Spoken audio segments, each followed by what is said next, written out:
Assalamualaikum warahmatullahi wabarakatuh. Balik lagi bareng gue Rashid Behaki. Kali ini gue mau review film terbaru, judulnya Monster. Ini film yang disutradarai oleh Hirokazu Koreeda, sutradara terkenal dari Jepang. Pasti kalian pernah nonton film-filmnya karena banyak banget dan bagus-bagus banget. Nah, sayangnya ini film tayangnya nggak secara reguler di bioskop. Ini tayang terbatas banget di festival-festival.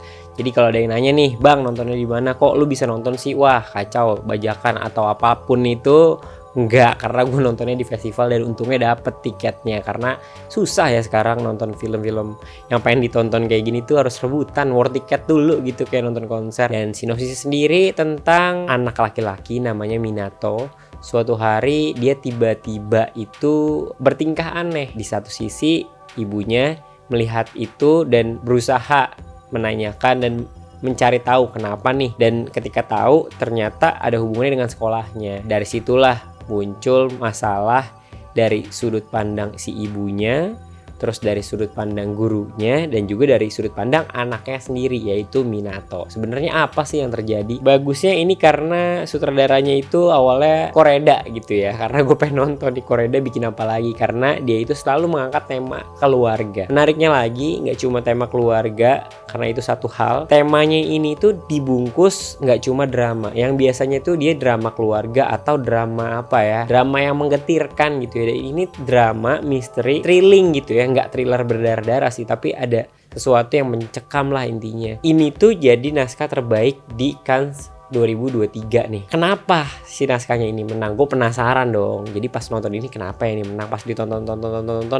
ya bisa jadi ini menang karena itu ada sudut pandang dari 3 sisi dan itu dibikin rapih gitu. Dari satu karakter ke karakter lain yang biasanya ngulang itu mungkin nggak seru itu, tapi di sini tetap terjaga gitu ya. Si tangga dramatisnya tuh makin tegang dan juga makin bikin penasaran sih. Ini sebenarnya tuh ada apa sih di balik ini semua? Pengadeganan tiap adegannya tuh apa ya? Gue ngerasa kayak ada kekosongan aja gitu yang digambarin dari tiap karakternya. Kelihatan gitu dari raut wajahnya, dan itu juga di-deliver dengan baik juga sama para pemerannya ya. Menurut gue itu juga salah satu yang ngebantu film ini pastinya jadi bagus gitu. Adegan-adegannya emang mateng lah. Emang kelihatan senior dan authornya tuh oke banget Koreeda. Actingnya tadi semua pemerannya gitu ya. Sakura Ando, dia pemain yang jadi Saori Mugino, ibunya si Minato. Bagus banget ibunya, kelihatan banget apa ya, sayang banget sama anaknya, tapi dia juga di satu sisi kayaknya punya masalah gitu ya dari hidupnya dan juga keluarganya ini si Minato gitu. Bapaknya kemana gitu ya, mungkin juga itu jadi salah satu masalah keluarganya si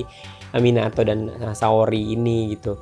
Terus juga ada Eita Nagayama yang jadi Pak Guru Hori, dia juga ternyata ada kesalahpahaman di situ dan bagus banget juga maininnya. Dan terutama tokoh utamanya sih Minato dan juga Yori diperankan oleh Soya Kurokawa dan Hinata Hiragi, itu bagus banget sih. Jadi dua anak remaja yang kontras dari segi fisik ya, tinggi badan itu beda. Perbedaan mereka ini dan karakter yang berbeda ini saling melengkapi gitu. Itu yang menurut gue jadi ada pertemanan di situ gitu. Awalnya gue merasa seperti itu, dan semakin berjalan emang chemistry-nya mereka berdua dapat banget sih. Secara acting kelihatan banget natural. Tatapan mereka tuh apa ya, bicara banget, karena ini topik itu sebenarnya bukan buat anak-anak sih. Topik yang emang dewasa lah gitu, yang diomongin tentang mental health juga. Terus juga ada masalah keluarga gitu. Yang udah pasti ya, ini salah satu karya terakhirnya Ryuichi Sakamoto, music composer yang terkenal banget, yang baru kemarin Maret itu meninggal.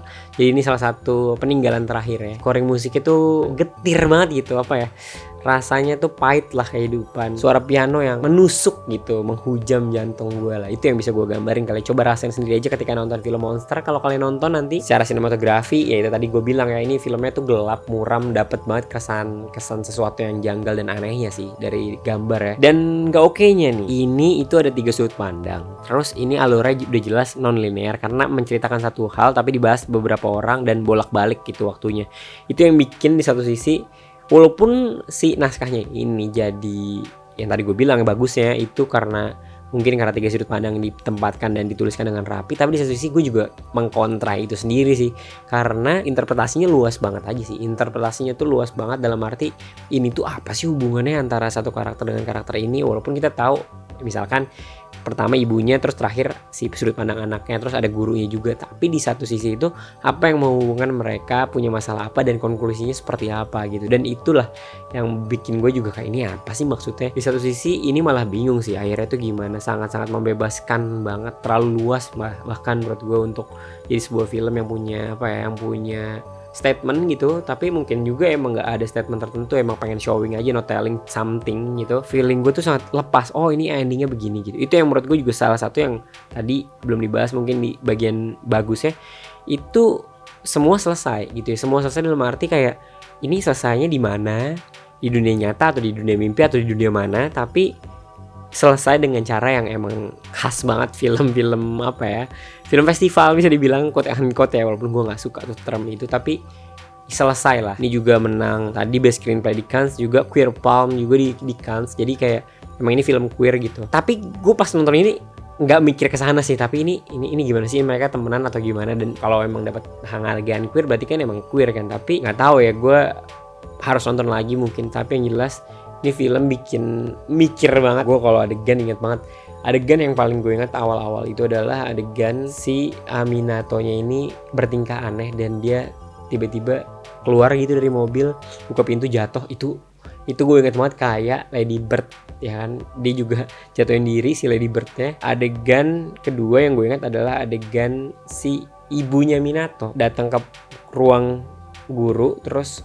gurunya udah pada ngumpul termasuk kepala sekolahnya, ibu kepala sekolah. Terus ibu kepala sekolahnya minta maaf, semuanya minta maaf, nunduk. Dan itu sangat mencekam sih menurut gue, kayak ya udahlah minta maaf aja gitu. Terus udah nggak ada perubahan apapun, dan itu berkali-kali. Dan itu menurut gue kayak adegan yang apa ya, yang mengerikan aja sih, karena itu terasa deket aja gitu. Dan pemain-pemain ini mendeliver dengan baik dengan ekspresi-ekspresi yang mengerikan menurut gue, kayak ada sesuatu yang aneh nih di sini. Terus juga adegan yang paling gue inget juga ketika Minato dan Yori itu main berdua dan masuk ke sebuah bis tua yang mereka itu berbagi makanan terus main bareng di situ. Itu chemistry mereka berdua sebagai seorang anak kecil, seorang temen gitu, itu juga tergambar dengan baik dan chemistry pemerannya oke banget sih. Itu sih yang gue ingat. Terus kalau skor nih ya, buat gue sih skor ini 7,5 dari 10. Menurut gue pribadi ini tuh nggak lebih bagus dari film-film Korea yang lain karena emang cukup beda. Bukan film yang gue suka gitu, sesuai selera gue, karena temanya di sini tuh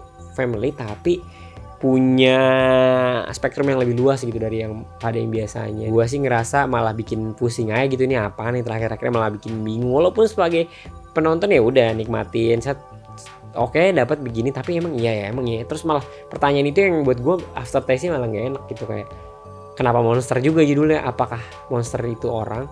Tapi buat gue sih di sini monsternya bukan orang, tapi society yang membuat itu tuh juga jadi masalah karena lingkungan faktor-faktor lainnya gitu, keluarga, terus juga sekolah. Tapi kalau kalian punya pendapat ya silahkan aja tulis di kolom komentar. Jangan lupa subscribe, nyalakan notifikasinya.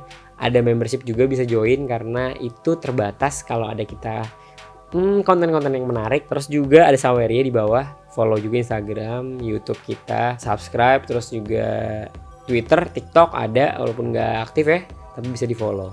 Discord juga ada, join. Segitu aja, terima kasih, sampai jumpa.